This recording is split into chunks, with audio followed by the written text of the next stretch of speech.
औज़ुबिल्लाहि मिनश्शैतानिर्रजीम बिस्मिल्लाहिर्रहमानिर्रहीम। Soft analysis में एक दफ़ा फिर खुशामदीद।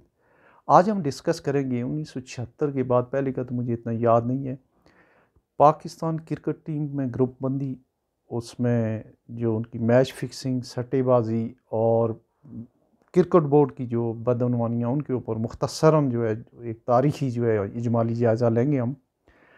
तो पाकिस्तान के तमाम रियासती इदारों की तरह, जहाँ पे पाकिस्तान के इसीलिए तमाम रियासती इदारे इंताद पजीर हैं, हमारी हालत यह है कि वहाँ पे माली बदअनवानी है, करप्शन के तरह तरह के तरीक़ेकार हैं और अकरबा परवरी और जो आपकी जो नेपोटिज़म है वो अरूज पे है। तो यही हाल हमारे क्रिकेट बोर्ड का भी है।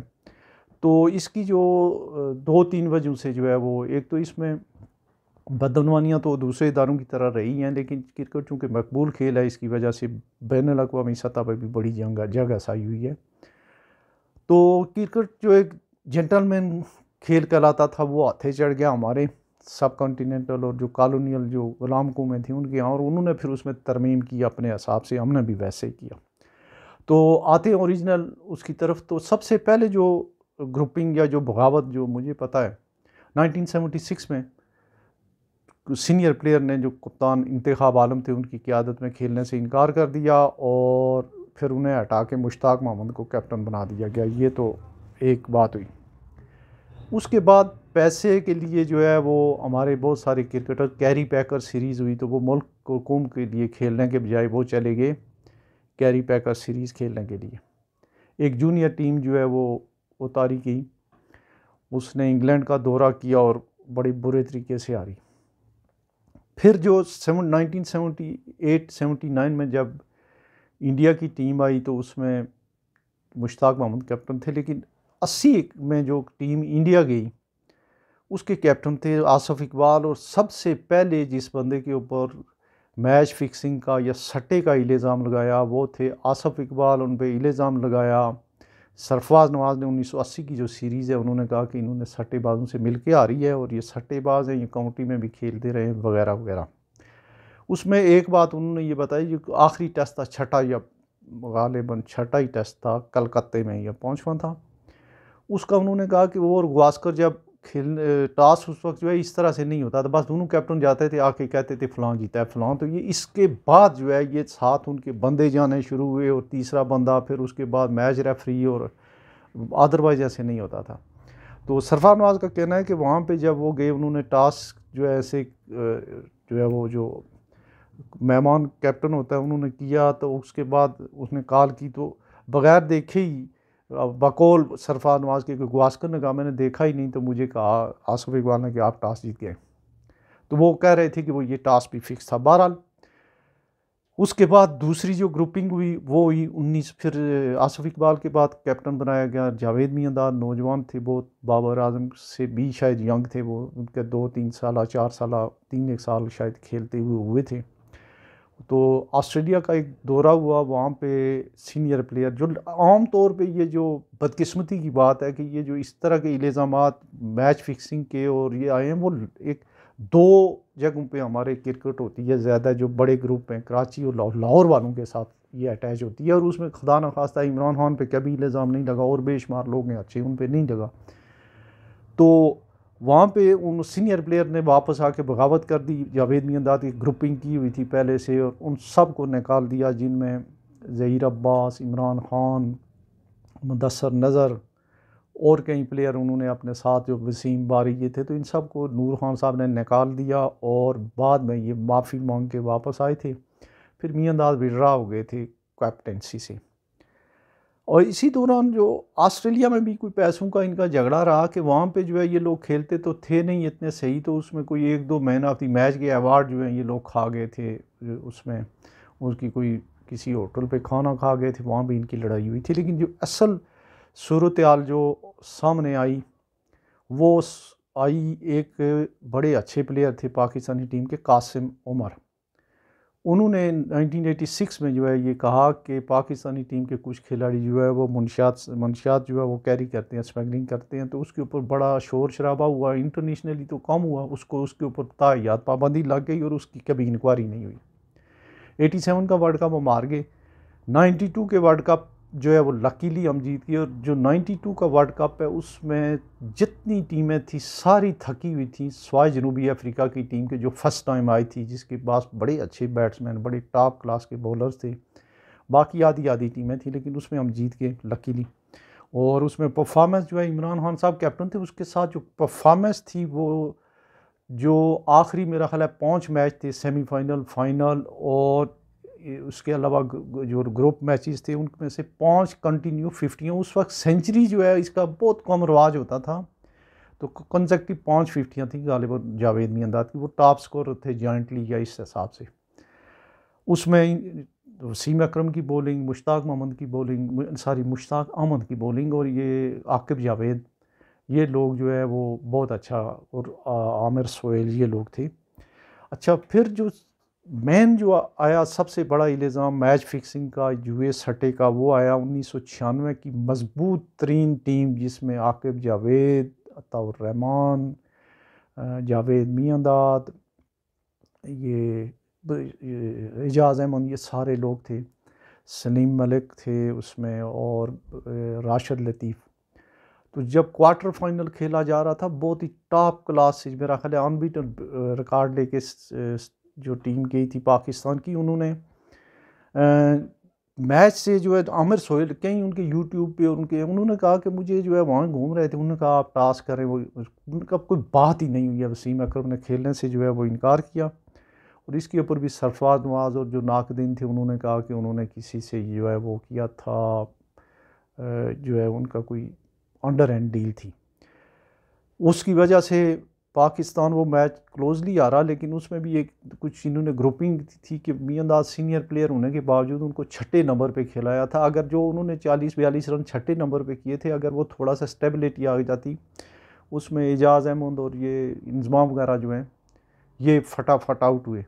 अच्छा, इंजमाम ने वर्ल्ड कप जो उन्होंने खेले हैं, उन्होंने 3-4-5 वर्ल्ड कप खेले, एक ही 50 उनकी जो है, जो बहुत ही, जिसका 92 के वर्ल्ड कप है। बाकी कोई बहुत डैशिंग, जितने बड़े वो बैट्समैन थे, कभी इस तरह की वो कोई कारकर्दगी नहीं दिखा सके, और किसी ने उनको पूछा भी नहीं। अच्छा, आगे जो हुआ कि वो जो होना तो ये चाहिए था कि 96 की उसकी इंक्वायरी होती कि ये क्या हुआ था, तो उन्होंने कैप्टन कंटिन्यू रखा।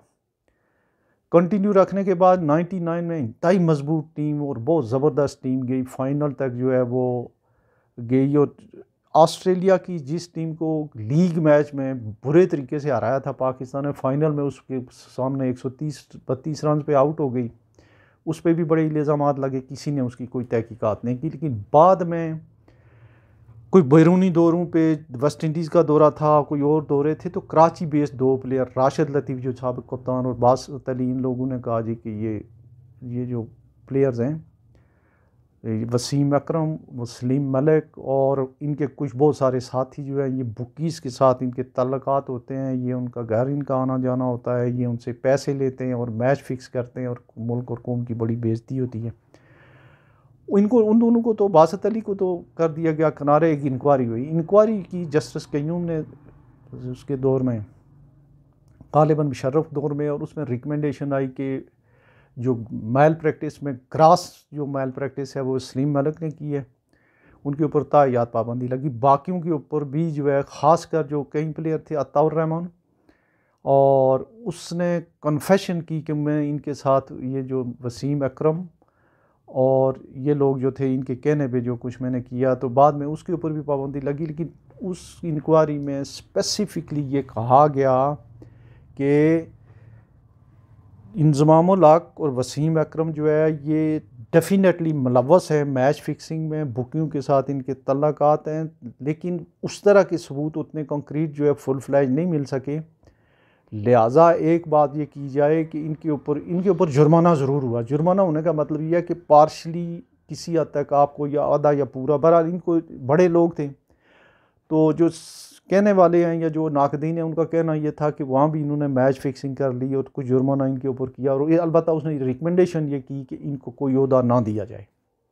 वसीम अकरम को तो हटा दिया गया वक्ती तौर पे ओहदे से, जो है वो हटा के, तो वकार यूनुस को कैप्टन बनाया गया।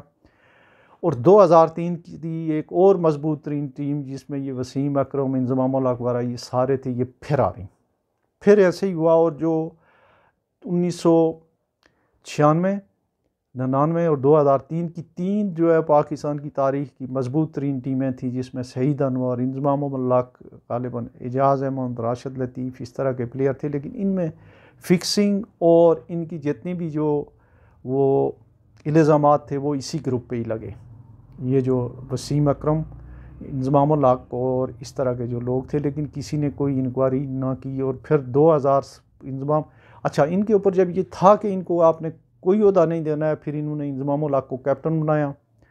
उसने अपनी मनमानी जितनी करनी थी वो की। और उसके बाद 2007 में बुरे तरीके से, जिसमें हमारा कोच जो है वो भी वहाँ पे कत्ल हुआ, उसकी भी पता नहीं क्या हुआ क्या नहीं हुआ। तो 2007 में ये इब्तदाई राउंड में जो है ये बाहर होके आ गए और इंजमाम उल हक का इख्तिताम हुआ। लेकिन उसमें ये जो बोर्ड है, बोर्ड ने उसके बाद भी इनके मामलात में इंजमाम उल हक और वसीम अकरम जिनके ऊपर था कि ये नहीं होना चाहिए, कई दफ़ा इसको चीफ सेलेक्टर, कभी कोच, कभी कुछ कभी कुछ। अच्छा, चीफ सेलेक्टरी में ये होता है कि इंजमाम को जो बंदा ये होता है, इसके साथ जो है ऐसे डमी से बंदे देते हैं। सिलेक्शन में वो लोग होने चाहिए जो मैच देखें फर्स्ट क्लास, जो कायद आज़म ट्रॉफ़ी के मैचेस देखें बारीकी से। वहाँ एक कराची के सलीम जाफ़र होते थे, वो जब सेलेक्टर थे वो हर मैच देखते थे कायद आज़म ट्रॉफ़ी का। ये आके ये कागज़ के ऊपर डेस्कटॉप पे पहले से ये बना देते हैं। अब दूसरी तरफ आते हैं, सबसे बड़ा जो स्कैंडल, जिससे जब तक ये मैच फिक्सिंग की ये चीज़ें सारी इनमें हुई, तो फिर बहुत सारे चीज़ें जो है वो देखने शुरू हो गए आईसीसी वाले भी। और तो सबसे बड़ा जो स्कैंडल हुआ वो हुआ पाकिस्तान की तारीख का, वो हुआ आमिर, मोहम्मद आमिर, सुलेमान भट्ट कैप्टन था जो, और बहुत ही दुनिया का शायद बेस्ट सीम बॉलर जो था, स्विंग बॉलर मोहम्मद आसिफ। ये नो बॉल करने के ऊपर जो है होना तो ये चाहिए था, अगर इनको कुछ थोड़ी बहुत एक आध साल की बोर्ड सज़ा दे देता तो शायद इनकी जो है जान छूट जाती। लेकिन इन्होंने इंक्वायरी ना की, उनके ऊपर बड़ा लंबी जो है वो पाबंदी लगी। और उसके बाद इस्टेब्लिश हो गई, इनको सज़ाएँ हुई और इस्टेब्लिश हो गया कि पाकिस्तानी टीम जो है वो सट्टेबाजों के साथ इसके तल्लुकात होते हैं। ये जो है ये मैच फ़िक्स करती है। और फिक्सिंग में फिर उसमें ये चीज़ भी सामने आई कि उसमें नो बॉल के ऊपर भी जो है ये फिक्सिंग होती है, टॉस के ऊपर भी होती है, डिक्लेरेशन के भी ऊपर भी होती है। और उसमें टीम की जो है उस एज ऑन डेट स्पेसिफिक जो है वो प्लेयरों की जो इंक्लूजन की भी होती है, किसको ड्रॉप किया जाना है किसको नहीं। तो ये मामलात रहे हैं। इस दौरान जो है एक इंडियन लीग शुरू हुई थी, तो उसमें लाहौरी बादशाह के नाम से एक इलीगल टीम बना के जो है इंडिया में लेके चला गए थे इमरान खान साहब, और इमरान खान साहब नहीं, ये इंजमाम साहब। ये वहाँ से वो जीत के भी आए, इंडिया वालों ने भी उसको इलीगल करार दिया और दुनिया भर से। लेकिन ये बाद में फिर वो भी काफ़ी एक्सपोज हुए थे। बाद में जब ये सारी चीज़ें आ गई, फ्रेंचाइजीज़ आ गई, उन्होंने इनको हायर किया। और बुनियादी तौर पे ये किसी पीर हैं, गद्दी नशीन हैं और बहुत ही मजबूत लोग हैं। तो इन्होंने उसके बाद जो है फ्रेंचाइजीज़ में जो है अपने लोगों की इंडक्शन और इनकी बहुत जो है सलाम दुआ और इनकी दोस्ती है वो है मुश्ताक आमन और शाहिद आफरीदी से।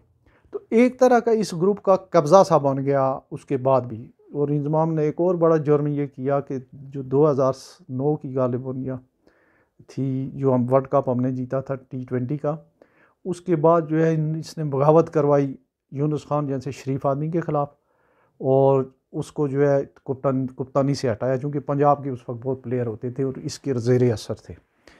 अब जो सूरत हाल है जनाब, वो उसके बाद की जो है हमारी 2011 का जो वर्ल्ड कप आया, उसमें इंडिया के ख़िलाफ़ सेमीफाइनल से पहले ही लोग कहते थे ये फ़िक्स है। उसकी भी कोई इंक्वायरी भी नहीं हुई और 260-55 का कोई टारगेट था नॉर्मल सा। और उसमें जो शुएब अख्तर को बैठाया गया उस विकेट पे जिस पे वहाब रियाज ने 5 आउट किए, तो आज तक उसकी भी कोई इंक्वायरी नहीं हुई है कि शुएब अख्तर उस वक्त भी अब भी जो है वो 140 प्लस की गेंद कहीं भी कर लेता है, तो उसके साथ क्या हुआ था। तो ये मामूली सी जो है वो एक कावश है मेरी, जो मेरी यादाश्त के मुताबिक मैंने की, और ये तकरीबन सारी चीज़ें सही हैं। अच्छा, फ्रेंचाइजी के आने के बाद जो है फिर तो चांदी हो गई इन लोगों की। फिर कुछ अर्सा अफ़गानिस्तान की टीम को भी इंजमाम ने खोज किया, वहाँ भी कोई इनके मसाइल रहे। फिर ये चीफ सेलेक्टर बने, कोच बने, ये तो एक इनका था।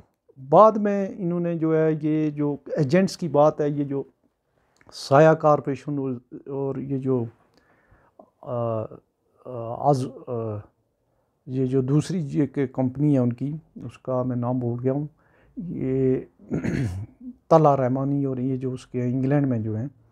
एक्चुअल ये होता है कि ये प्लेयरों के लिए ये ज़रूरी नहीं है कि वो इजाज़त लेके किसी एजेंट के थ्रू एडवर्टाइजिंग के लिए या कोई और बिज़नेस या वो कर सकते हैं, लेकिन तरीका ये होता है कि आप जब आपके पे रोल पे हैं, आपके पास कॉन्ट्रैक्ट है, तो उसके बाद जो है सब जो है आप ज़ाब्ता इखलाक के भी पाबंद होते हैं। अब इन्होंने ये कंपनियां भी बनानी शुरू कर दी, लेकिन इन्होंने उसमें किया ये कि इन्होंने प्लेयर्स को ये कहा कि आप पहले